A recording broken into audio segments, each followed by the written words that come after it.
네, 오늘 성경은 베드로후서 3장 8절에서부터 12절까지입니다. 다 함께 봉독하시겠습니다. 사랑하는 자들아, 죽게는 하루가 천년 같고 천년이 하루 같다는 이 한 가지를 잊지 말라. 주의 약속은 어떤 이들이 더디다고 생각하는 것 같이 더딘 것이 아니라 오직 주께서는 너희를 대하여 오래 참으사 아무도 멸망하지 아니하고 다 회개하기를 이르기를 원하느니라. 그날이 주의 날이 도둑같이 오리니 그날에는 하늘이 큰 소리로 떠나가고 물질이 뜨거운 불에 풀어지고 땅과 그 중에 있는 모든 일이 드러나리로다. 이 모든 것이 이렇게 풀어지리니 너희가 어떠한 사람이 되어야 마땅하냐. 거룩한 행실과 경건함으로 하나님의 날에 임하기를 바라보고 간절히 사모하라. 그날에 하늘이 불에 타서 풀어지고 물질이 뜨거운 불에 녹아지려니와. 우리는 그의 약속을. 이어서 찬양가 목사님 말씀 은혜 받으시기 바랍니다. 여러분이나 저나 말을 함에 있어서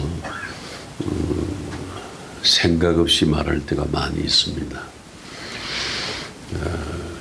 무슨 일을 당하면은 갑자기 당했다. 또 그 다음에 무슨 생각을 해도 불현듯 생각이 났다. 그 다음에 또 조금 고상하게 문득 생각해 보니 이렇게 얘기합니다. 이 상당히 자신이 없는 얘기였습니다. 어디 딴 곳에 정신을 팔고 있다가 미처 생각하지 못하는 그 사실은 내가 기억하고 있어야 되는 일이었다는 것이죠. 그리고 사람들은 또 이렇게 얘기해요. 갑자기 뭐 되어진 일을 보면서 우연찮게 됐다. 참 이상합니다. 우연찮게라고 하는 것은 갑자기 되어진 우연이라는 얘기에 반어가 붙은 우연하지 않게입니다. 그럼 뭡니까 그게? 필연적인 것이란 말이죠. 근데 사람은 부지불식간에 진심을 말합니다. 하나님께서 흔히 쓰는 얘기 그 속에도 하나님의 존재 자체가 살아나는 그런 얘기. 우연찮게 만났다. 자신은 우연히 그냥 생각도 없는 중에 만났다고 하지만 입으로 나온 말은 우연하지 않게 필연적으로 만났다라고 고백을 하는 것이죠. 그러니까 우리가 쓰는 언어가 상당히 생각 없이 쓰고 있다.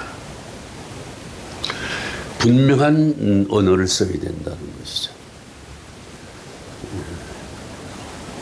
그리고 모든 것을 다 미뤄요. 계속 미룹니다. 여러분, 미루는 사람의 그 심리 상태가 뭔지 아세요? 그건 뻔합니다. 게으름입니다. 게으른 것이에요. 그리고 세상에 대해서 해박하지 않는 혹은 심사숙고하지 않는 태도라고 생각합니다. 세상엔 미룰 것이 없어요. 왜요? 내일이라고 하는 그 시간은 내 시간이 아니에요. 그것은 내가 알 수 없는 시간이 어떻게 될지도 몰라요. 그건 하나님의 시간이라는 말이죠. 그게 만약 내 시간인 것처럼 우리 5년 뒤에 괜찮을 거야. 10년 뒤엔 더 잘 살겠지. 이렇게 막연한 얘기. 이 사람은요, 게으른 사람이다. 마태복음 4장 17절에서 회개하라 천국이 가까웠느니라. 이렇게 말씀하세요.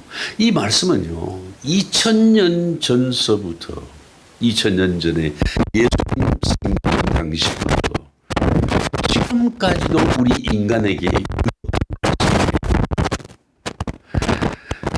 말씀은 모든 인간은 죽기 전에 반드시 회개해야 한다는 말씀이에요. 죽기 전에라면은 죽을 때를 알아야 됩니다. 근데 우리는 죽을 때를 알지 못합니다. 우리의 마지막 날이 그 언제인지를 아는 사람이 아무도 없습니다. 어떤 사람이 실성하게 내 죽을 날을 내가 알아. 거짓말이에요.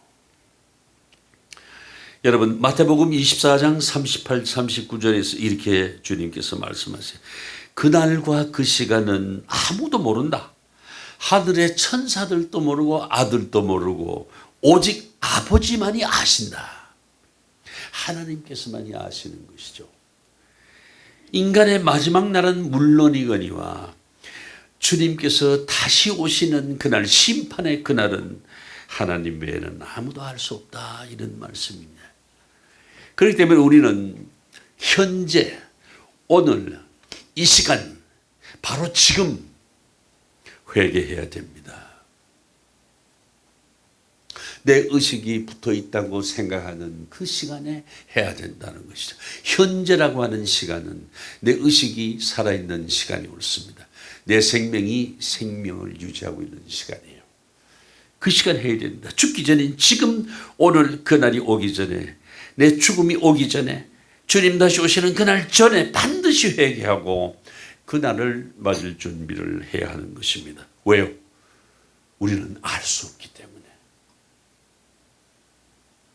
여러분, 하루를 살아도요, 분명하게 살아야 됩니다. 아주 분명한 삶을 살아야 돼요.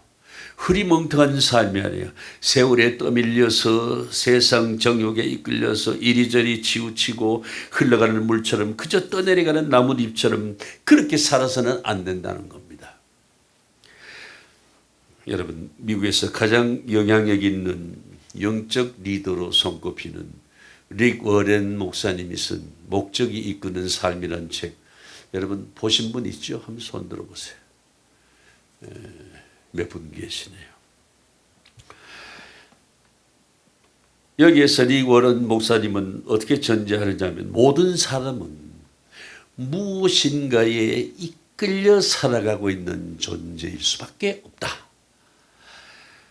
수백 가지 상황, 가치, 그리고 감정, 이것들이 우리의 삶을 이끌 수가 있습니다. 그런데 그 중에 가장 보편적인 것 5가지를 직시합니다. 그 첫째가 많은 사람들이 죄의식에 이끌려 살아가고 있다. 그 다음 두 번째는 많은 사람들이 마음속에 원한을 가지고 있어. 그 원한에 이끌려.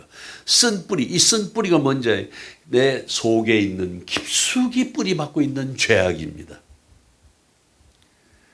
나를 하나님 앞에 나가지 못하게 하는 그 방해하는 죄악이 있습니다. 이걸 거짓 교리라고도 생각합니다. 그런 걸 씹으면 살아갑니다. 세 번째는 두려움에 이끌려 살아가고, 네 번째는 물질에 이끌려 살아가고, 그 마지막은 다른 사람들의 인정을 받기 위해 살아간다만 현실적인 삶을 산다는 것이죠. 알맹이는 없고 형식적인, 그저 겉만 번들하게 살아간다는 것이죠. 그러면서 성경 이사야 44장 2절에 너를 지으며 너를 모태에서 조성하고 너를 도와줄 여호와가 말하노라 하는 말씀을 인용해요. 자, 너의 모태, 어머니의 자궁 안에서부터 손수 당신을 지으신 그분이라고 말씀합니다. 그러기에 당신은 그분이 원하시는 바로 그 사람이라고도 얘기합니다. 여러분들은 어머니 모태에서부터 하나님이 주시하신 분이에요. 그리고 여러분은 바로 하나님께서 계획하시고 바라시던 그 주인공이다, 이런 말씀이에요. 따라합시다. 나는 소중한 존재다. 정말 소중한 존재. 나 한 사람이 있기 위해서도 우리가 알고 있는 역사를 보자고요. 우리 아버지 어머니가 나를 만드셨어요. 그리고 아버지 어머니, 어머니 아버지 어머니 쭉 거슬러 올라가 보세요. 여러 수십만 년, 수백만 년 전 태초에부터 나는 이미 예정되고 계획되어서 오늘 내가 만들어진 거라고요. 얼마나 소중해요. 다시 한번 진정한 마음으로 나는 대단히 소중한 존재구나, 감탄을 해야 됩니다. 아, 나는 대단히 소중한 존재구나. 이것을 우리가 알아야 된다 이거예요. 얼마나 소중한 존재예요. 여러 수백, 수천만 명이 동원됐지 않냐, 이게. 나 하나를 만들기 위해서.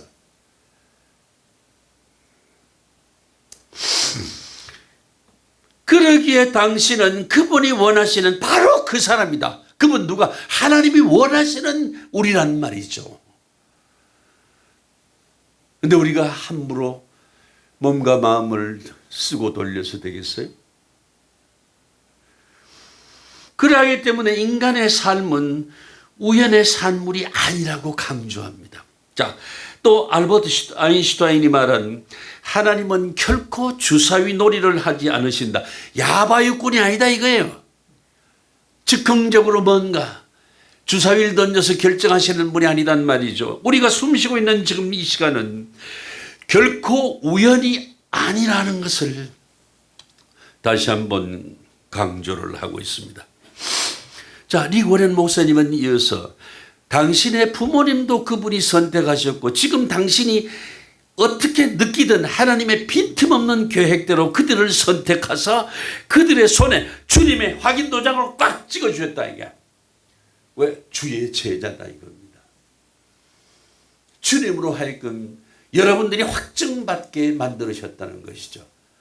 하나님의 계획하에 태어나고 성장해오고 오늘에 이르게 된 나 자신이라는 것을 주님이 확인시켜 준단 말이죠. 그런 존재예요. 그리고 분명한 삶을 살기 위해서 당신의 가치관을 명확히 하라. 목표를 설정하라. 무엇을 잘하는지 파악을 하고 그것을 이루기 위해 최선을 다하라. 그리고 꾸준히 자신을 훈련시켜라. 목표를 반드시 이룰 수 있다고 확신하라. 믿어라. 다른 사람과 내 꿈을 공유하라. 절대 포기하지 말라고 말합니다. 또 잠언 11장 8절 이 세상에 골몰하는 삶은 죽은 것이라. 그것은 나무 그루터기와 같다. 하나님에 의해 이루어져가는 삶은 열매를 맺는다라는 말씀을 인용하면서 세상 유혹을 따라 살지 말고 하나님의 형상을 닮아가기를 소망하고 성장하면 하나님께서 원하시는 바를 틀림없이 이룰 것이다. 할렐루야. 여러분, 여러분의 인생 목적이 무엇입니까? 무엇을 목적하고 살고 있습니까? 그저 세워라 내워라 합니까? 이 인생의 가치관이라고 하는 것은 그 사람의 인생관에 있습니다. 또 그 세계관에서 비롯됩니다. 또 이 세계관이라고 하는 것은 한마디로 신앙관, 성경관에 있는 것입니다. 우주 만물을 창조하신 하나님을 믿는 사람은 우주 만물을 포용할 수 있는 그러한 안목을 지녀라 이런 얘기 옳습니다. 두 사람 가운데 하나라고 생각하지 말고 한길교회나 나라고 생각하지 말라 이런 얘기죠. 서울에 있는 나가 아니고 대한민국에 나도 아니고 전 세계 그것을 넘어서 우주 만물 가운데 나라고 생각하라. 얼마나 소중한 존재냐 이게. 얼마나 유일한 존재냐 이런 얘기예요. 우리는 우주 만물을 지으신 하나님의 소관하에 있습니다. 우주 속의 나라고 생각하라 이런 얘기죠. 그리고 우주 그 자체를 통찰하고 살아라. 마음에 품고 생각 속에 지경을 넓혀가며 살아라 이런 얘기죠. 그렇기 때문에 오늘 성경은 말씀합니다. 본문 11절 말씀 봉독해 보실까요? 자, 시작.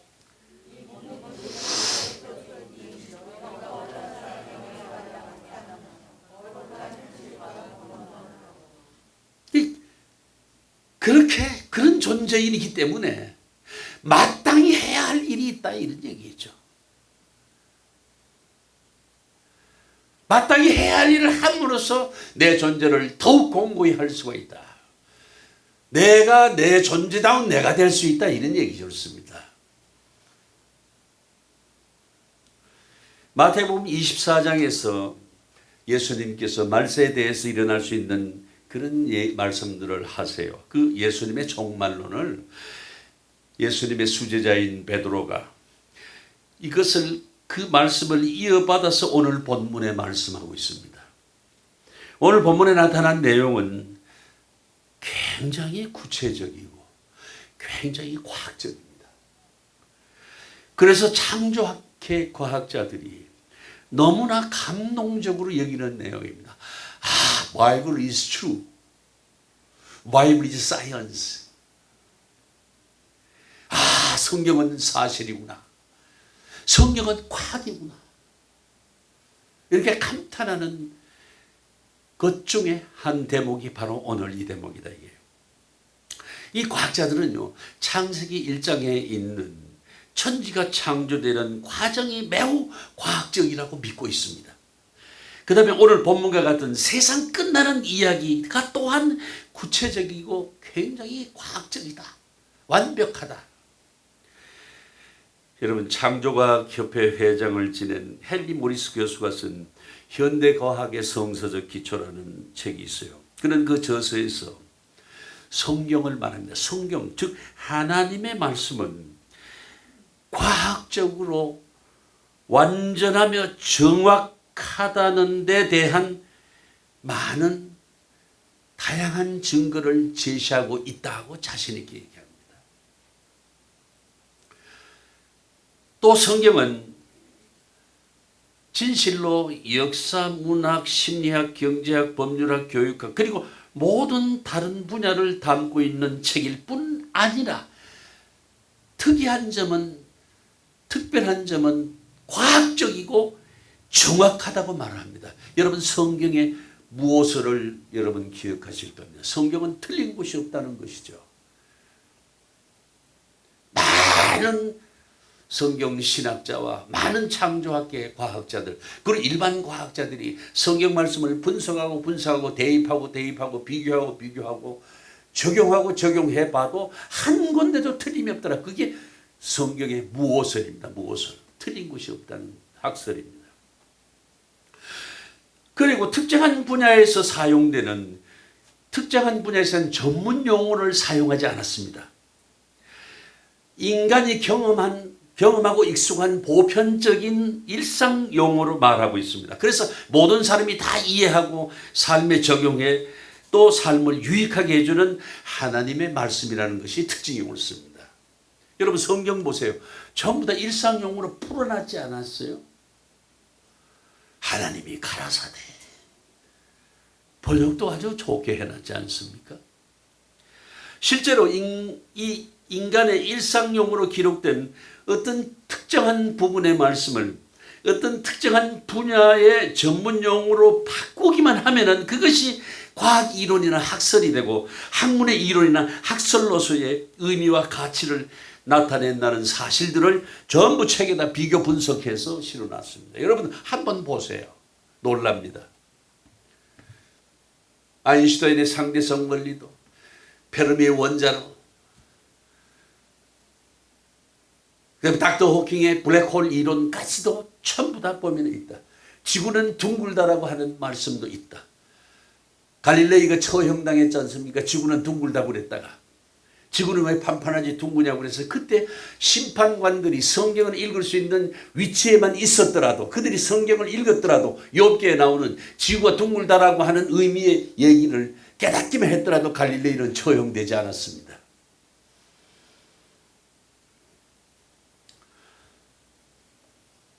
이 책이 성경이 과학적이라는 사실을 증명하기에 충분하다는 세계적인 평가를 받는 이유이기도 한 것이죠.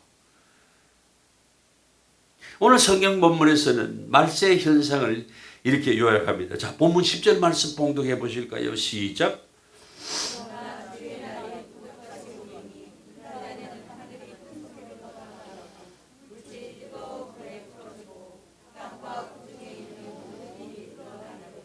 기가 막힌 얘기입니다. 자, 첫째로 하늘이 큰 소리로 떠나가고, 여러분, 이 푸른 하늘이, 이 공간이 천지가 진동하는 굉물림에 떠나가더라. 히로시마의 원자 폭탄이 터졌습니다. 폭발했습니다. 그때 어땠나요? 가루만 남았지 않았어요. 하나님의 진노로 하늘에서 번개가 내려오고 땅에 있는 불하고 합해져서 땅은 용광로처럼 끓고 물은 가마솥처럼 끓게 된다는 거예요. 자, 그 다음에는 체질이 뜨거운 불에 풀어지고, 이 원문에 있는 체질은 물질입니다. 영어로 얘기하면 엘리멘트, 그 다음에 우리말로 얘기하면 원소입니다. 원소. 이 원소는 먼지 형태로서 물질을 구성하는 단위 요소입니다. 여러분, 원소는 불에 타는 것이 아니라 형체가 불에 의해서 그 구조가 파괴는, 다시 말하면 그 형체를 만들고 있는 연결 구조가 풀어진다는 거예요. 여러분들 잘 아시는 시크릿이라고 하는 그 책에 보면 마태복음의 말씀을 이용해서 간절히 구하고 기도한 것은 이미 받은 줄로 믿으라. 우리가 간절히 염원하면은, 여러분, 이 만년필 하나 갖기를 간절히 염원하고 간절히 기도하면은 어트랙션, 끌어당김의 법칙에 의해서, 그 끌어당김은 누가 운용하냐? 하나님께서 운용하십니다. 이 만년필을 구성하던 모든 원소들이 공중에 떠다닙니다. 먼지보다 더 작게. 그래서 우리가 야만하면은 하나님께서 이 모든 이것을 구성하는, 쇠는 쇠대로, 플라스틱은 플라스틱대로의 원소를 모아서 이 만년필을 내게 주신다는 겁니다. 그것이 시크릿의 주제입니다, 여러분. 그러니까 이 물질 만년필을 구성하고 있는 원소가 불에 타지 않고 이 관계들이 끈끈이 맺던, 예를 들면 우리가 얘기하면 본드로 붙여놨는데 그 본드가 떨어져서 해체됐다는, 이런 식으로 다 해체가 되어버린다, 풀어진다는 것이죠. 여러분, 이 말씀, 체질이, 물질이, 원소가 풀어진다는 표현은 매우 놀라운 과학적 용어이면서도 과학적 해설입니다, 여러분. 상당히 놀라운 말씀이에요. 이 불에 타는 것이 아니라 형체를 이루고 있는 원소의 집합 구조가 해체된다, 풀어진다는 거예요. 또한 그 결과로, 그 풀어지고 나니까 알맹이가 드러난다. 모든 것이 다 드러난다는 것이에요. 자, 본문 10절의 말씀, 그날에는 하늘이 큰 소리로 떠나가고 체질이 뜨거운 불에 풀어지고 땅과 그 중에 있는 모든 일이 드러나리로다. 이게 뭡니까? 발가벗는 거예요. 사람으로 치면 마음속까지 다 발가벗는 거예요. 모든 모순, 모든 죄, 모든 비밀, 모든 감췄던 것들이 다 드러나는 그러한 심판의 때가 눈앞에 가까이 와 있다는 겁니다. 언젠지 모르겠습니다. 이 말씀을 가지고 이단 사설을 부르짖는 사람들이, 이 아무개 목사가 휴거론을 얘기합니다. 휴거를. 자기는 안다고. 8월 29일 날 전부 다 들려 올라간다고. 뻥입니다. 뻥. 모릅니다. 자, 이렇게 엄청난 심판의 때, 그 날이 눈앞에 와 있는데 너희는 어떤 사람이 되어야 마땅하냐라고 엄히 물으세요. 이건 뭡니까? 너희는 이 사람이 틀림없이 돼야 한다는 강한 표현이 옳습니다. 자, 이렇게 아주 강하게 말씀하시는 그 말씀을 우리가 마음에 새겨야 됩니다. 자, 지금은 어느 때입니까? 묻습니다. 지금은 말세의 지만이라고 하나님 대답하십니다. 그날이 오기 직전의 때다 이거야. 이런 때임을 잊지 말라고 말씀하세요. 성경이 말하는 그날의 모습을 요약합니다. 다시 한번 요약하면은 이렇습니다. 자, 첫째, 그날 심판의 날은 인자의 때라고 합니다. 인자의 때는 노아의 때, 홍수로 세상을 진멸하는 것과 같고, 그 다음에 롯의 때, 소돔과 고모라를 유황불로 완전히 없애버리는 때와 같다고 말씀합니다. 그 다음에 둘째는 지금 있는 천지 하늘과 땅은 멸망과 구원이 판정이 되면은 다 불사른다. 셋째, 하나님의 사랑은 하루가 천년 같고 천년이 하루 같다. 그렇게 오매불망 하나님께서 기다리고 계시는 거예요. 우리가 돌아오기를, 우리가 준비하기를, 이 심판의 때를 늦추고 계신단 말이죠. 또 넷째, 멸망은 뜻밖의 갑자기 온다. 우리가 예상하지 못하는 순간. 다섯째, 하늘과 땅은 다 불에 타서 부러진다. 그 다음에 여섯째는 의인은 새 하늘과 새 땅, 새 세계로 옮겨간다. 휴거된다는 말입니다. 그러니까 새 세계에, 새 땅에 갈 준비를 해야 된다. 새 세계에 살려면 어떠한 사람이 되어야 마땅하뇨? 로마에 가면은 로마인으로서의 생활을 해야 된다. 법을 따라야 되듯이, 그렇게 행동해야 되듯이. 이 미래를 생각해서 하신 말씀이 아니라 정말 앞에 서서, 당면한 종말 앞에 그 말세 치만에서 생각하는 것이다라는 것이 대단히 중요합니다. 오늘 성경 본문은 두 가지로 말씀하세요. 자, 12절 말씀 봉독해 보실까요?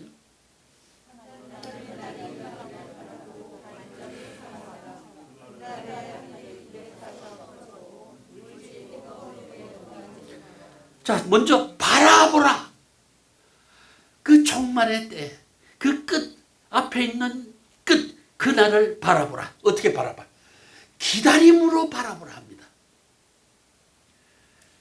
즉시하라. 정신 차리고 틀림없이 온다고 생각하고 그날을 바라보라. 한시도 눈을 떼지 말고 일상에 무슨 일을 하더라도 그날을 바라보는 마음으로 살아라, 이런 얘기를 씁니다. 두 번째는 사모하라. 간절히 사모하라. 간절히 그리워하라. 억지 주장이 아니라 반가운 마음으로, 기다리는 마음으로 사랑과 열정을 다해서 이 종말의 때를 받아들이라, 이런 말씀이에요. 적극적으로, 긍정적으로, 그리고 행복한 마음으로 다가오는 미래, 그날의 그 때를, 이 종말을 환영하고 영접하라, 이렇게 말씀합니다. 그리고 이러한 마음으로 살아라. 이런 마음으로 살면 어떤 삶이 되느냐? 그것이 바로 거룩한 삶이고 경건한 생활이 되는 것이다. 이러한 마음에서 거룩과 경건이 우러나온다. 자동적으로 우러나온다. 거룩한 삶과 경건한 삶은 교육을, 훈련을, 공부를 통해서는 절대 이루어지지 않습니다. 오로지 그날을, 심판의 날, 그날을 약속의 하나님의 말씀을 기다리는 마음, 환영하는 마음, 영접하는 마음으로, 반갑고 기다리는 그 마음으로 사모할 때 거룩한 삶이 되고 경건한 삶이 되는 것이라고 말씀하고 있습니다. 자, 여러분, 이 세상에 살아가는 동안에 우리가 그 어떤 것보다, 그 어느 때보다 중요한 삶이 바로 무엇이냐? 우리 앞에 다가오는 종말을 놓고, 종말이 틀림이 있을 거다, 있어. 그럼 나는 지금 어떻게 살아야 하는가를 생각하는 것이다, 이런 얘기입니다. 그것이 가장 소중하다는 것이죠. 오늘은 어떻게 살 것인가? 오늘 내가 돈을 몇 푼 벌어야 되고, 오늘 수입은 어떻게 돼야 되고, 오늘 난 누굴 만나야 되고, 이런 삶이 아니라는 것이죠. 항상 머릿속에 나는 틀림없이 이 종말의 심판의 때에 하나님 앞에 설 것이다. 그럼 나는 오늘 어떻게 살아야 할 것인가? 그것이 일상이 되어야 된다는 말씀이에요. 한시도 잊어버리지 말고. 왜요? 틀림없이 가게 돼 있으니까. 하나님 앞에 가게 되고 하나님 앞에 서게 돼 있다는 것이죠. 이렇게 살아가는 마음의 자세가 곧 믿음인 것입니다, 여러분. 거룩한 행실, 경건한 모습, 과거에 얽매이지 않고 오직 하늘을 우러러보며 기뻐하는 모습, 그때 가서 우리가 다 알겠지만서도 지금은 이렇게 살아야 한다고 말씀하시지 않냐, 이거예요. 땅의 것을 보려 하지 말고 오직 하늘을 우러러보며 하나님의 뜻을 살피고 성령님의 도움을 받아 살아야 한다는 말씀이에요. 우리 고성석 권사님 좋아하시는 윤동주 시인의 서시 한번 낭송해 보실까?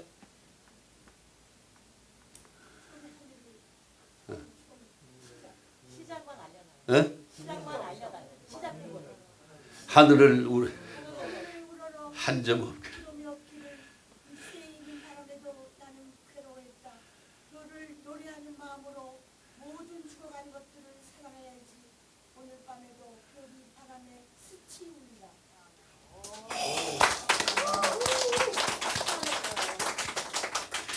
하늘을 우러러 한 점 부끄럼이 없기를 바라는 삶. 이 시인의 순수한 그 삶에 대한 소망과 의지가 아주 고스란히 담겨 있습니다. 세속적인 삶과의 타협을 단호히 거부하고 어떤 부끄럼도 없는 삶을 살기를 기원합니다. 그래서 끝없이 자신을 돌아보고 결백한 삶을 살고자 하는 그 시인의 순수한 마음이 이 시에 담겨 있음을 우리가 알 수 있다는 것이죠. 특히 독실한 신자였던 윤동주 시인은 하늘과 바람과 별을 선택했습니다. 자, 이게 뭡니까? 하나님, 하늘, 바람, 성령, 별, 진리 옳습니다. 다시 말하면 하나님과 성령과 진리를 추구하는 신앙인으로서의 그 내면이 고스란히 담겨 있는 것을 우리가 볼 수 있다. 참 기가 막힌 시 아닙니까, 여러분? 더욱 의미가 있다고 그래서 우리가 살아감에 있어서 하늘을 우러러보며 별을 헤아려보고 또 바람 소리를 들으면서 하나님의 뜻을 우러르면서 사모하는 모습으로 살아가는 그 삶, 그 모습, 바로 이러한 모습, 이 거룩한 삶, 경건한 삶, 구별된 삶, 종말을 앞에 둔 우리의 마땅한 삶이라고 할 수 있습니다. 여러분, 쉽습니다.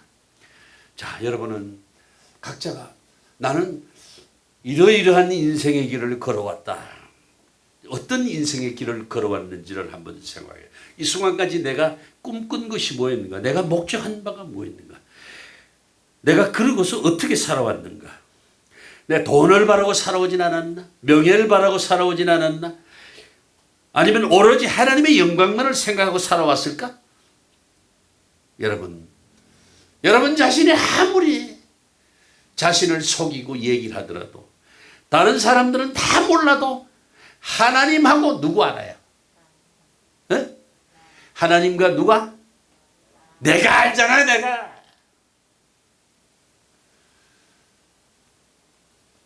누가복음 12장 2절 말씀에 이렇게 되어 있어요.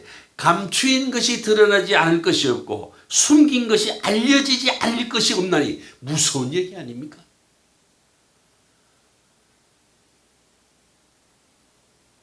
여러분, 대충 건성건성 시간만 때우는 삶을 살아서는 절대 안 됩니다. 시간 식충입니다. 그리고 겉만 번지르라고 속에는 탐심이 있고 질투가 있고 시기가 있는데 겉으로는 선을 행하는 것처럼 사는 이 삶 안 됩니다, 여러분. 속이거나 속이려 해도 안 됩니다. 감추었다가 숨겼다가 다 드러나고 다 알려지게 돼 있는 거라고요. 여러분, 내가 성실하지 않고 내가 진정성 있게 살아왔느냐 아니면 내가 건성건성 살아왔냐는 다시 한번 말씀드려 본인은 안다는 말이죠. 그리고 하나님이 알고 계신다. 여러분, 범죄하는 사람들이 왜 범죄하는지 아세요? 남이 모른다고 생각한 그 무지한 삶이에요. 어리석은 삶이에요. 그리고 밤중에 뭐 하는 사람은 남도 모르지만 하나님도 악령한서 모를 걸 이렇게 생각하는 사람이에요.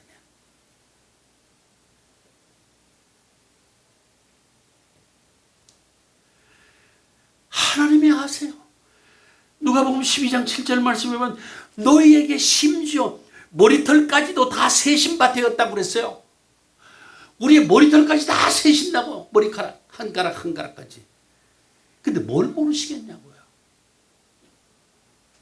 어떻게 증명할 수 있냐고요? 나중에 다 드러나잖아요.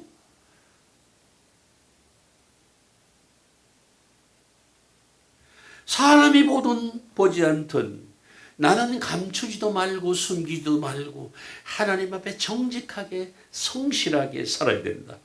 그것이 거룩한 삶이고 그것이 신실한 삶인 것이. 명심하시기 바랍니다.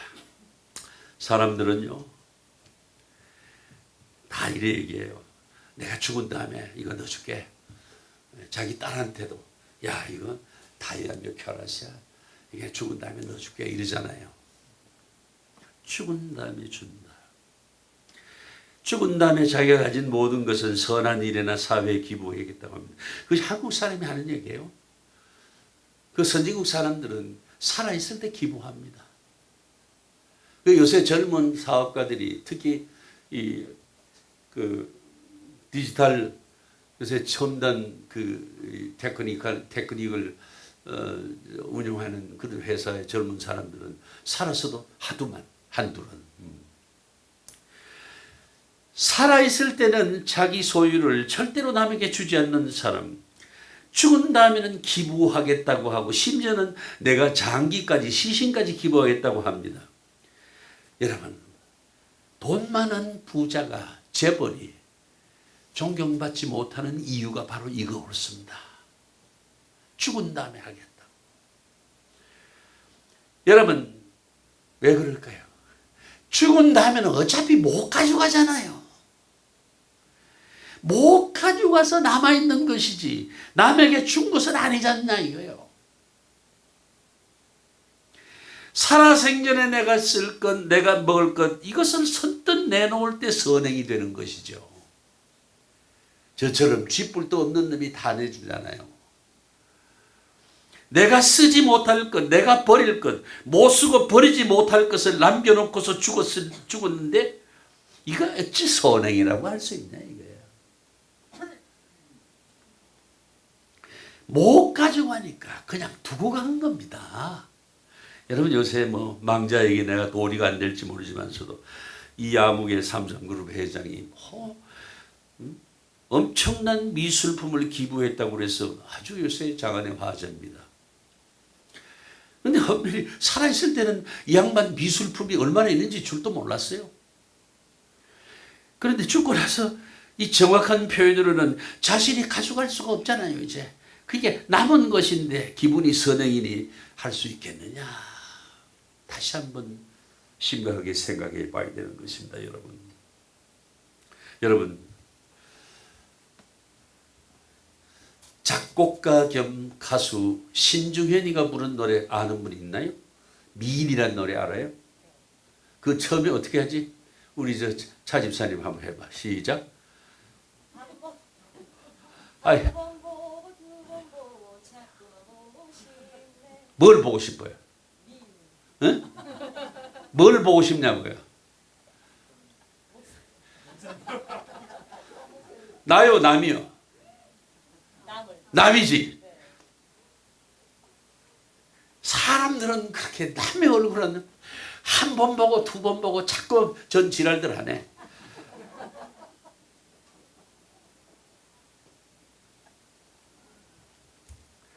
그러나 여러분 내 얼굴을 자주 들여다보는 것이 얼마나 유익한 일이냐 이거예요. 우리나라 대중가요라는 게 생각도 없이 지어내요. 내가 지난번에도 얘기했잖아요. 첫눈이 내리던 밤 안동역에서. 아니 나는 요 발목까지 찬 건 봤어요 어릴 때. 그런데 무릎까지 찬 건 한 번도 본 적이 없는데 새벽부터 오는 눈이 무릎까지 덮는다네.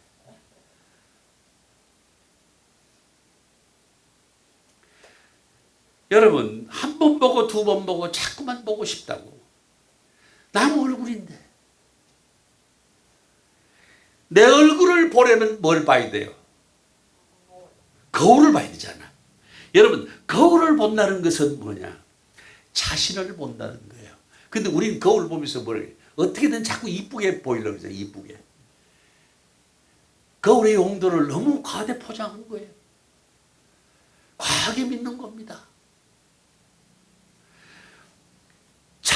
거울을 봐야 돼요. 왜? 자, 경건한 난지, 거룩한 난지, 욕심 많은 난지, 욕심 없는 난지, 어두운 난지, 밝은 난지, 행복해 보이는지, 불행해 보이는지, 아름다운지, 추한지, 이 거울에 비친 내 모습을 보면서 나를 항상 점검하고 확인하고 끊임없이 나를 변화시켜라. 그래서 거울이 생긴 거라고. 앞으로 여러분, 우리 한길성전을 섬기고 사모하는 분들은 신중현의 미인 부르지 마세요.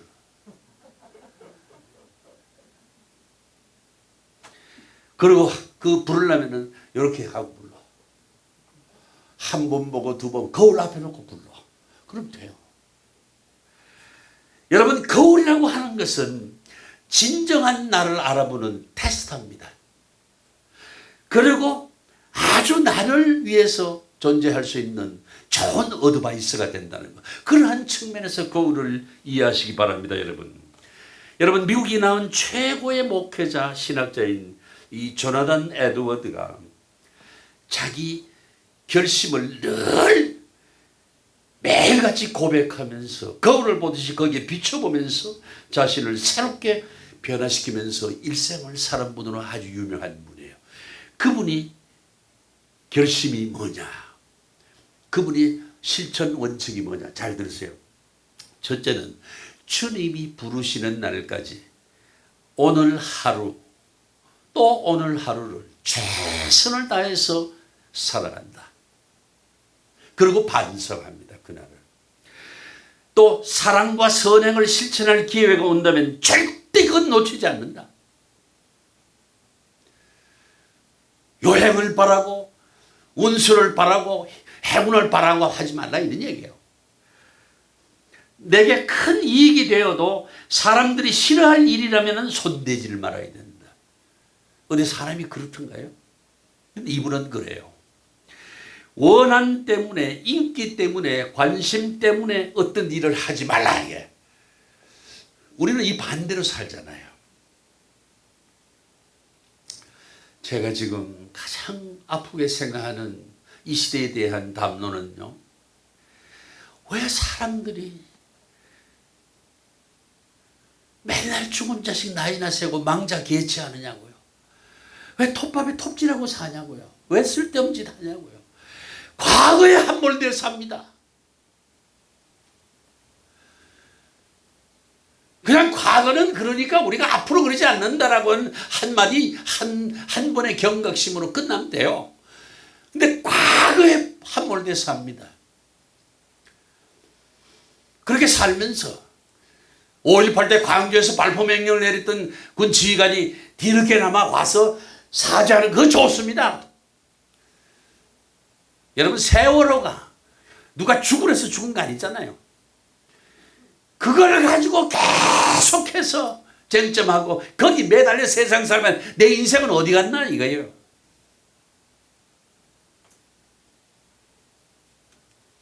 이 원한 때문에 살아서는 안 됩니다. 반짝하는 인기 때문에 살아서도 안 됩니다, 여러분. 다른 사람이 내게 관심을 갖기를 원하는 마음으로 살아서는 안 됩니다, 여러분. 다섯째는 가장 중요합니다. 인생의 마지막 기회라 하더라도 하나님 보시기에 합당하지 않은 일이라면 절대 선택하지 않는다. 여러분, 시간은 생명입니다. Time is life. Time is money가 아니란 말이죠. 결코 쓸데없는 일에 시간을 소모해서는 안 됩니다, 여러분. 새로운 결심을 합니다. 새로 살겠다. 나는 아름답게 살겠다. 이렇게 자신을 고백합니다. 그리고 해봅니다. 그러나 그 새로운 결심은 내가 아니라 하나님이 보시기에 아름다운 인생이고 아름답게 인생을 살기 위한 새로운 결심이어야 한다는 말씀이에요. 내 혼자 자의적으로 그렇게 산다고 해서 자부하고 해서는 안 된다 이런 얘기예요.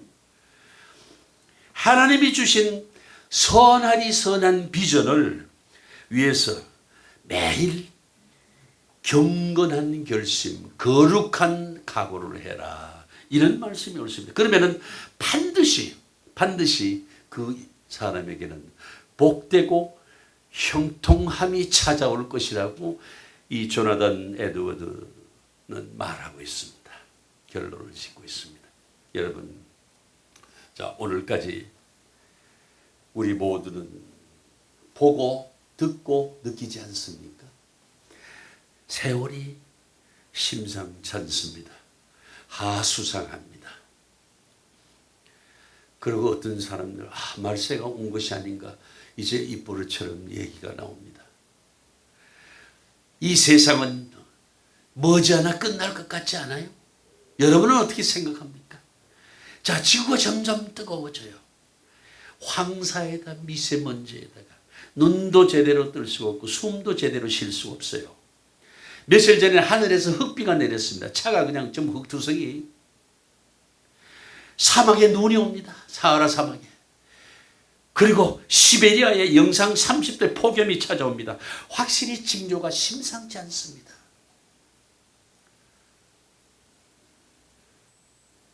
사막화는 뭘 의미하느냐? 바로 그 사막화, 사막에 있던 땅들이 체질이 뜨거워져서 풀어진 현상입니다. 화성도 마찬가지입니다. 달도 마찬가지입니다. 먼지입니다, 여러분. 여기에다 코로나 바이러스까지 덮쳐서 살아있어도 살아있다는 실감나지 않을 때가 여러분 하루에도 몇 번씩 있지 않아요? 막연한 죽음의 공포로 하루도 반대소하고 즐겁고 기쁜 날이 없습니다. 사람이 사람을 피합니다. 사람이 사람을 겁냅니다. 얼마나 불안하고 불행합니까? 사람 만나기가. 요즘 마스크 안 썼다가는 사람 취급 못 받아요. 얼마나 격하게 얘기하는지 아세요? 죽을까 봐서. 삼라만상이 총체적으로 지구 종말의 징조를 보이면서 우리를 서서히 압박하고 있는 오늘날 이 현상이 아니냐, 이런 얘기가 옳습니다. 성경을 여러분 보시기 바랍니다. 성경은 죽음의 얘기, 그보다 더 많은 게 뭔지 아세요? 그냥 종말이라는 단어로 차고 넘칩니다. 성경은 하나님께서 스스로 알파와 오메가라고 자신을 말합니다. 그리고 처음과 끝이 모두 자신의 손에, 그분의 손에 있다고 말씀하고 있습니다. 그분 마음이에요. 우리 그분 앞에 어떻게 살아야 되겠냐라고 하는 명제가 우리 옳습니다, 여러분. 이제 어떻게 살아야겠냐? 여러분, 마땅히 인생은 후회 없이 보람되게 살아야 되겠죠. 자, 죽어서는 천국 가고 천국에 가면 영생을 누려야 할 것이 아니겠냐 이거요. 또 지난날에 대한 후회는 없어야 되겠죠, 다들. 지난날에 매이거나 지난날을 탓해서도 안 될 것임을 우리가 알고 있습니다. 여러분, 그러려면 우리는 미래를 봐야 됩니다. 미래를 보고 미래를 준비해야 됩니다. 눈앞에 점점 가까이 다가오는 종말을 바라봐야 됩니다. 오늘 베드로 사도가 말한 대로 거룩과 경건으로 단장하고 성경에 나오는 신랑을 기다리는 다섯 처녀처럼 정직과 진정과 성실로 오늘 하루를 포장해야 된다. 오늘 하루를 채워야 된다. 이제 허상을 눈에서 걷어내시기 바랍니다. 그리고 실상인 다가올 미래, 그 미래가 될 그 미래의 현재, 우리의 모습, 천국 시민으로서의 모습, 휴고되어 새로운 새 땅, 새 천년 역사가 시작되는 그곳에가 살 수 있는 자격을 획득하는 일은 바로 오늘 이 시간에 우리가 해야 될 소명이고 마땅히 살아야 할 삶의 자세가 되는 것입니다. 경건하고 거룩한 삶이 여러분들의 삶이 되시기를 주의 이름으로 축원드립니다. 기도하시겠습니다. 고마우신 아버지 하나님, 이제 마음을 다잡아먹고 쓸데없는 부질없는 생각에 시간 뺏기지 말고 생명을 아끼지 말고 이제 우리 모두 경건하고 거룩한 삶으로 하나님이 예비하신 새로운 새 땅, 새 세계에 가서 살 수 있는 자격을 얻는 우리 모두 될 수 있도록 저희들 인도해 주시고 깨우쳐 주시기를 간구하오며 우리 주 예수 그리스도 이름으로 기도하옵나이다. 아멘.